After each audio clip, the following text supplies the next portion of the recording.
மக்களே வணக்கம். ஒரு குட்டி ஸ்டோரி.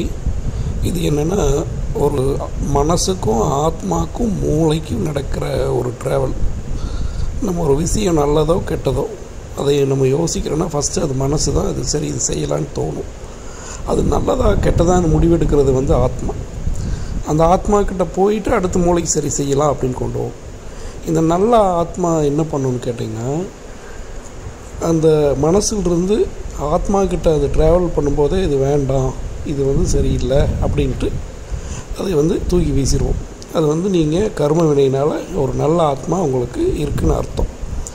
நீங்கள் எதை செஞ்சாலும் தப்பாகவே ஆகிட்டுருக்கு அப்படிங்கிறது பார்த்திங்கன்னா, உங்கள்கிட்ட இருக்கிற ஆத்மா தப்பான ஆத்மான்னு அர்த்தம். ஏன்னா நீங்கள் அந்த ட்ராவல் பண்ணும்போது அந்த ட்ராவலில் அந்த ஆத்மா மனசிலிருந்து டைரெக்டாக மூளைக்கு அந்த விஷயத்தை எடுத்துகிட்டு போயிடுது. அந்த ஆத்மா கிட்ட யோசிக்கே விடுறதில்ல. அந்த ஆத்மா தான் நம்மளுடைய கர்ம வினையை நிர்ணயிக்கிறது. நீங்கள் நல்லது செய்கிறீங்க கெட்டது செய்கிறீங்க அப்படிங்கிறது அந்த ஆத்மா தான் நிர்ணயிக்குது. நீங்கள் எதை செஞ்சாலும் நல்லதே நடக்குதுன்னா அது பார்த்திங்கன்னா உங்களுடைய ஆத்மா நல்ல ஆத்மா அப்படிங்கிற ஒரு பிறவியில் இருக்கீங்கன்னு அர்த்தம். நீங்கள் எதை செஞ்சாலும் ஒரு 90% கெட்டது நடக்குது.